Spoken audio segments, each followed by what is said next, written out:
Programme में जिक्र करेंगे उस वाक़े का जिसने अफगान तालिबान को अब सुपर पावर अमेरिका के लिए भी एक बड़े ख़तरे के तौर पर लाकर खड़ा किया है, जिसकी बाज़गश्त अब पूरे अमेरिका में सुनाई दे रही है। गुज़श्ता रोज़ वाइट हाउस की सिक्योरिटी पर मामूर नेशनल गार्ड के 2 एहलकारों को गोलियां मारने का वाक़ा पेश आया, जिसमें अमरीकी हुक्काम के मुताबिक 29 साला अफगान शहरी रहमानुल्लाह लखनवाल मुलव्विस है, जो 2021 में अमरीका आया था। रहमान ने 2024 में पनाह की दरख्वास्त दी थी, जो अप्रैल 2025 में ट्रंप इंतजामिया ने मंजूर की। अमरीकी सदर डोनाल्ड ट्रंप ने वाक़े को दहशतगर्दी करार दिया है, जबकि अमरीका ने अफगान शहरियों की इमिग्रेशन की तमाम दरखास्तें गैर मुअय्यना मुद्दत के लिए रोक दी हैं। अब यूरोपीय union institute of securities studies की रिपोर्ट के मुताबिक अफगान तालिबान रजीम ने मुल्क में सरगर्म दहशतगर्द तंजीमों के अरकान को अफगान पासपोर्ट जारी किए और अब अफगान तालिबान रजीम पूरी दुनिया के अमन के लिए संगीन खतरा बन गए हैं। जबकि अगर वाशिंगटन की बात की जाए तो वहां पर फायरिंग का वाकया एक बड़े आलमी पैटर्न का हिस्सा दिखाई देता है, जहां अफगान नजाद नेटवर्क्स दोबारा सरगर्म हो रहे हैं। अमेरिका में इस हवाले से कितनी तशवीश पाई जा रही है, इस हवाले से गुफ्तगू करने के लिए हमारे साथ अमेरिका से मौजूद हैं सदर डोनाल्ड ट्रंप के मुशीर साजिद तारर साहब। अस्सलाम वालेकुम साजिद तारर साहब। वालेकुम सलाम, thank you so much for having me. Welcome Tarar साहब। क्या अब वाइट हाउस वाक़े के बाद तालिबान को अमेरिका के लिए भी एक बड़ा खतरा समझा जा सकता है? मुसलसल मैं ये कहना चाहूंगा कि मैं 3 इलेक्शंस जो डोनाल्ड ट्रंप साहब के थे, तीनों दफा उनके साथ ट्रैवल करता रहा हूं। बिलखसूस अब इस कैंपेन की बात की जाए तो वो मुसलसल जो विड्रॉल था बाइडेन एडमिनिस्ट्रेशन का, उसको क्रिटिसाइज करते थे, क्योंकि उसकी वजह से हमारा पेंटागन डिमोरलाइज था। और बिलखसूस जो असला वहां पे छोड़ के आए, आपने देखा है कि वो मुख्तलिफ दहशतगर्द ग्रुपों को बेच दिया गया है, उसका कोई पता नहीं कि वो कहां पे है। और सबसे बड़ी बात यह है कि क्रिटिसाइज किया जाता था जिस तरीके से आपने देखा होगा कि पूरी दुनिया के मंजरनामे पे वो जहाजों की तस्वीर थी जहां पे ये लटक लटक के अफगानी आते रहे। रिपब्लिकन पार्टी उस वक्त भी इस चीज को क्रिटिसाइज करती रही कि इनको बगैर किसी वेटिंग प्रोसेस, बगैर किसी इन्वेस्टिगेशन के जो नजर आया एयरपोर्ट के आसपास उठा के उसको यहां लेके आए गए। मुसलसल क्रिटिसाइज कांग्रेस में रिपब्लिकन मेंबर्स करते रहे, लेकिन पिछले 12 साल अमेरिका अपने होशो हवास में नहीं था। मैं बताना चाहूंगा 8 साल ओबामा के और फिर 4 साल ओबामा के, क्योंकि जो बाइडेन एक बहुत ज़हीफ प्रेसिडेंट थे, उनको कोई पता नहीं था कि किस चीज पे साइन करने हैं, कहां पे नहीं करने। 12 साल इस वक्त जो दुनिया में जितने मसाइल हैं उनके पीछे 12 साल की अमेरिकन इंटरनल और वीक फॉरेन पॉलिसी जो है उसका हिस्सा है। वो तो ठीक है तारर साहब, वो तो ठीक है, लेकिन अब अमेरिका एक मैस यहाँ पर छोड़ गया अफगानिस्तान में, जिसका एहसास भी अमेरिका को पूरी तरह से हो रहा है। और इस बात का इजहार जो है वो सदर डोनाल्ड ट्रंप मुसलसल कर रहे हैं, और आपने भी इस बात की निशानदेही की कि आपके साथ भी बात उनकी होती रही है। तो अब ये जो बंदर के हाथ में वो ये दे के चले गए हैं खिलौना, तो अब इसका क्या इलाज करेंगे? अब इसके ऊपर कोई लायामल बनाया गया है ट्रंप इंतजामिया की जानिब से मुस्तकिल? डेफिनेटली देखें, एक तो डोनाल्ड ट्रंप साहब मुसलसल इस चीज का इजहार करते रहे हैं कि बाग्राम एयर बेस जो है वो हमें वापस चाहिए, हमने बहुत ज्यादा पैसा लगा के उसको बिल्ड किया है। और दूसरा, जिस तरह के ये तालिबान, बताना ये चाहूंगा, तालिबान एक ग्रुप का नाम नहीं है, ये मुख्तलिफ किस्म के ग्रुप हैं जो डॉलर हंगरी, मनी हंगरी, इन्होंने बहुत पैसा बनाया रशिया के दौर में, वो अब ये भूल नहीं पा रहे। ये दुनिया के लिए एक मुसलसल खतरा है।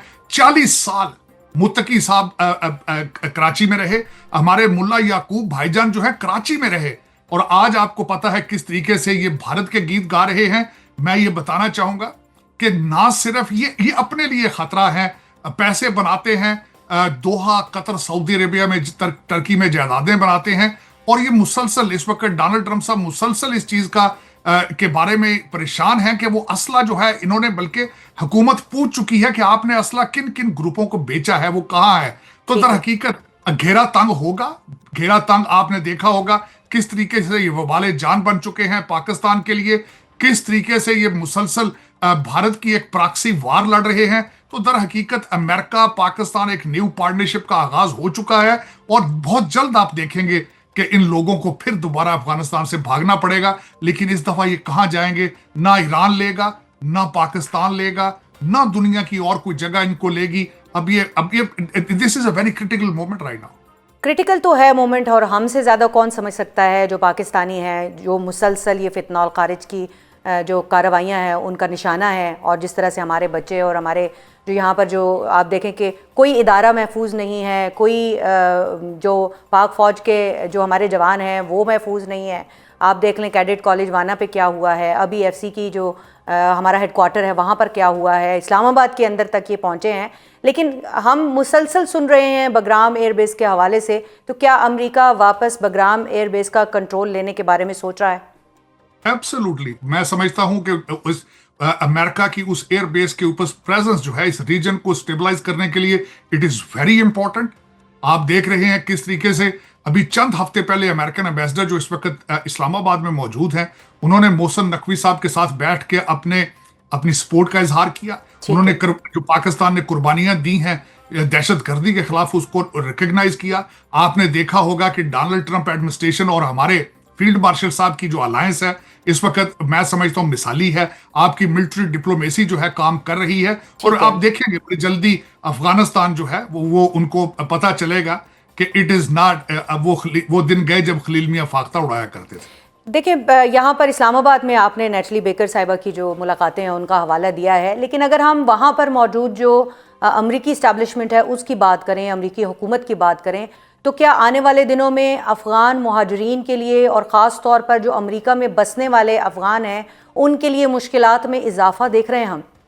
बिल्कुल देख रहे हैं। आपने खुद अपने इब्तदाइये में जो कहा है कि ना सिर्फ अब अमेरिका बेजार है इनसे, बल्कि आपने देखा होगा यूरोपियन यूनियन और कई स्कैंडिनेवियन कंट्रीज जो हैं इनको इंसेंटिव दे रहे हैं कि यहां से ये निकलें, क्योंकि ये प्रूव कर चुके हैं कि ये जहां जाते हैं दे आर ट्रबल मेकर्स। ये जहां जाते हैं वहां ये अपना जो है वो रंग आपने देखा होगा। यूरोप में इनके ऊपर कई एक्विजिशंस हैं, बच्चियों को रेप करना, बच्चियों को मारना, इंटीग्रेट ना करना।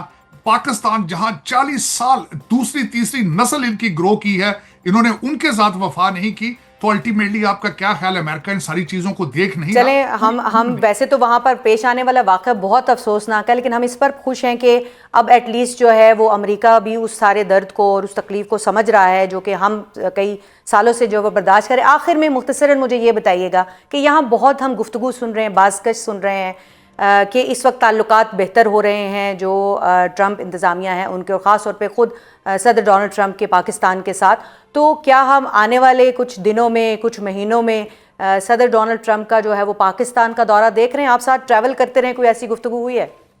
देखिए, बात हुई है। इस वक्त एडमिनिस्ट्रेशन जो है इस चीज पे गौर कर रही है। 2026 ना सिर्फ पाकिस्तान बल्कि भारत उस रीजन में एशिया के दौरे की बातें हो रही हैं इस वक्त। और एब्सोल्युटली आप देखेंगे कि डोनाल्ड ट्रंप साहब अपने इसी टर्म के अंदर पाकिस्तान तशरीफ लेकर जाएंगे। पाकिस्तान के इस वक्त अमेरिका के साथ आइडियल रिलेशनशिप है, डिफेंस के लिहाज से, इकोनॉमी के लिहाज से। उस रीजन में पाकिस्तान, अमेरिका और चाइना के दरमियान एक ब्रिज बनेगा। आपकी military diplomacy is touching the roof right now. बहुत शुक्रिया साजिद तारर साहब, आप जाते जाते हमें खबर देकर गए हैं कि इस हवाले से अब जो है वो 2026 का साल जो है वो इम्पोर्टेंट है।